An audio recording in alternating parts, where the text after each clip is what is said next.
প্রাচীনকাল থেকেই মানুষের কাছে সবচেয়ে আকর্ষণীয় ও অমূল্য ধাতু হিসেবে নিজের জায়গা ধরে রেখেছে স্বর্ণ।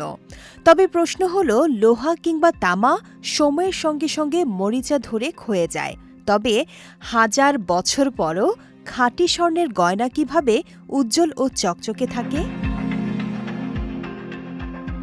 খাঁটি স্বর্ণ হাজার বছরেও সাধারণত মরিচা ধরে না, কারণ এটি একটি নোবেল বা নিষ্ক্রিয় ধাতু।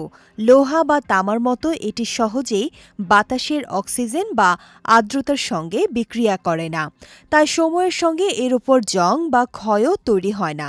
বিজ্ঞানের ভাষায় ধাতুর এই বিশেষ গুণকে বলা হয় কেমিক্যাল নোবেলিটি।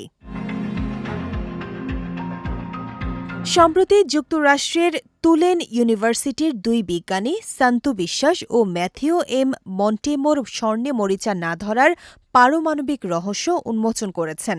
গবেষণার তথ্য ফিজিক্যাল রিভিউ লেটার্সে প্রকাশিত হয়েছে।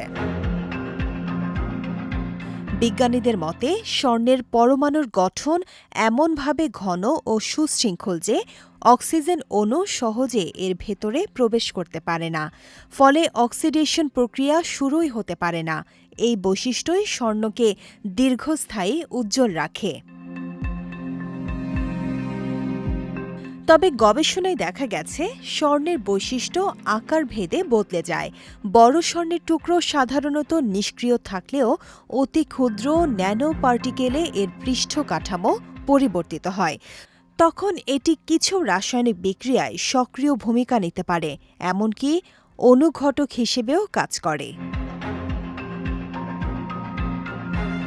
কম্পিউটার সিমুলেশনে বিজ্ঞানীরা দেখেছেন ঘন ষড়ভুজাকৃতি বা হেক্সাগোনাল পৃষ্ঠে অক্সিজেন সহজে ভাঙতে পারে না, কিন্তু তুলনামূলক ঢিলেঢালা বা স্কয়ার ধরনের পৃষ্ঠে অক্সিজেন অণু ভেঙে পরমাণুতে রূপান্তর দ্রুত ঘটে। তাই বলা যায়, স্বর্ণের ক্ষয় না হওয়ার মূল কারণ এর স্থিতিশীল পরমাণু কাঠামো এবং অক্সিজেনের সঙ্গে দুর্বল বিক্রিয়াশীলতা। এই বৈশিষ্ট্যই স্বর্ণকে যুগ যুগ ধরে উজ্জ্বল ও অক্ষয় রাখে। শেখ তাসফিয়া করিম, বিজয় টিভি, নিউজ ডেস্ক।